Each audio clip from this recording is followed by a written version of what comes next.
I'm Dr. Mac Adkins, founder and Chief Academic Officer for SmarterServices. Thank you for checking out this blog series titled The Role of SmarterID in Compliance with Authentication Regulations and Its Use with Authentic Assessments. This will be a two-part blog series. In this first part, I will focus on meeting regulatory requirements for learner authentication, and the second part will focus on using SmarterID with authentic assessment. We could come up with lots of reasons, ranging from safety issues of making sure all students physically made it to school, to academic progress issues of keeping track of who was missing out on instruction.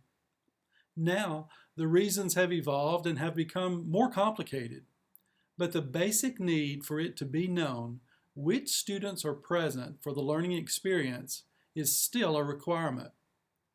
It is especially a requirement in online education, where the student and teacher are separated by time and space. We now call the process learner authentication. In addition to just being sure that the online students are engaged in learning, authenticating learners is important due to federal financial aid requirements, as well as academic integrity expectations. To prevent fraud, the government requires schools to document that the persons receiving financial aid are indeed the persons receiving the instruction. To prevent cheating, we must be sure that persons doing the coursework and completing exams are the persons who will be receiving the academic credit.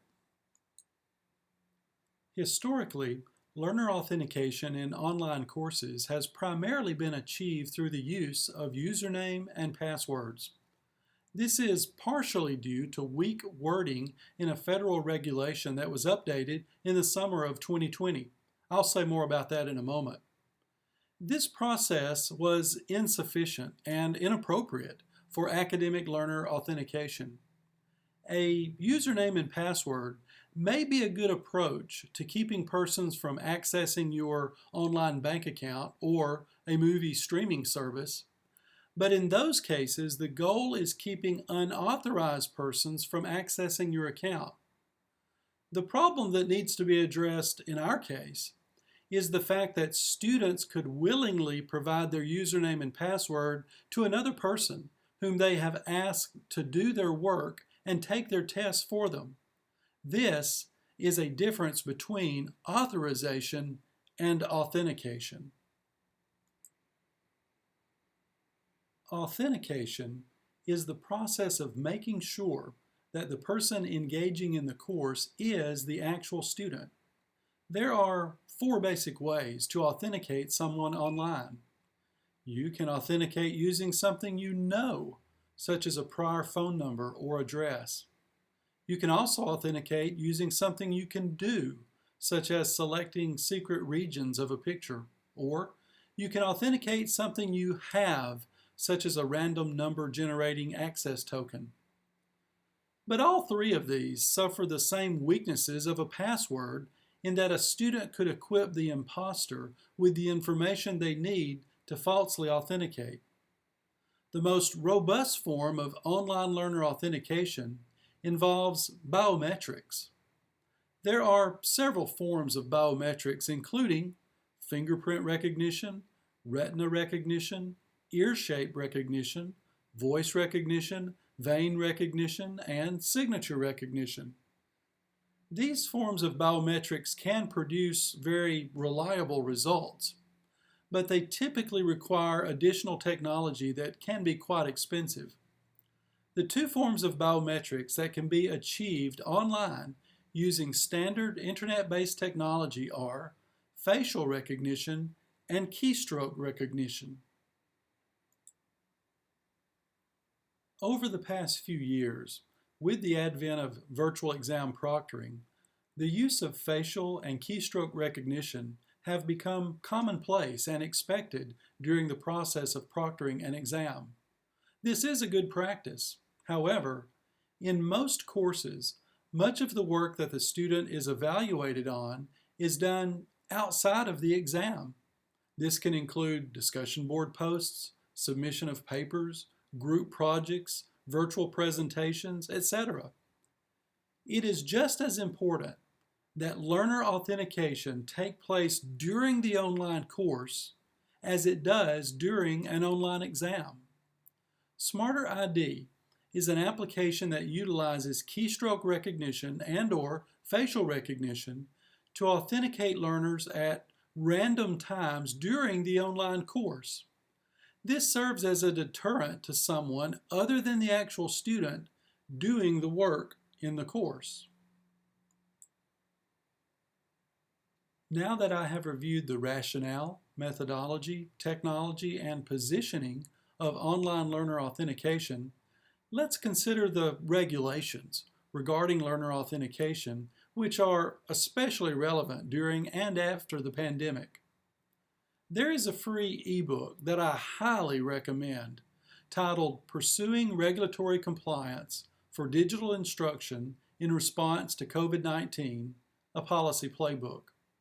This publication provides a concise review of regulations regarding accreditation, financial aid, state authorization, student civil rights, and course-level regulations, which include fair use of digitized materials as well as learner authentication.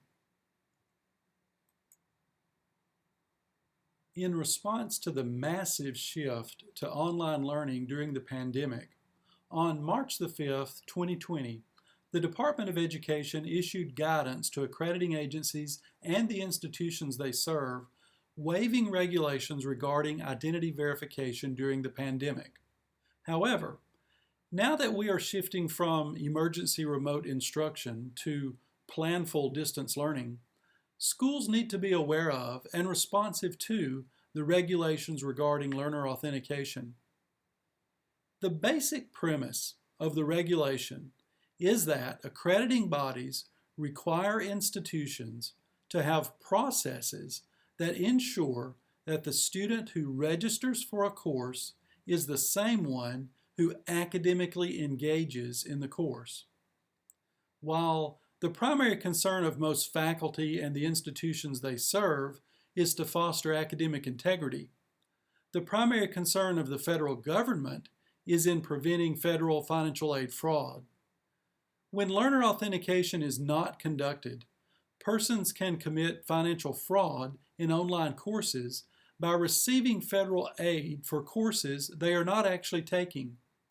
This is a significant problem, and it was well documented in 2013 when the Office of Inspector General audited 8 distance learning programs and found that nearly $222 million was distributed to 42,000 distance education students who did not earn any credits during a payment period.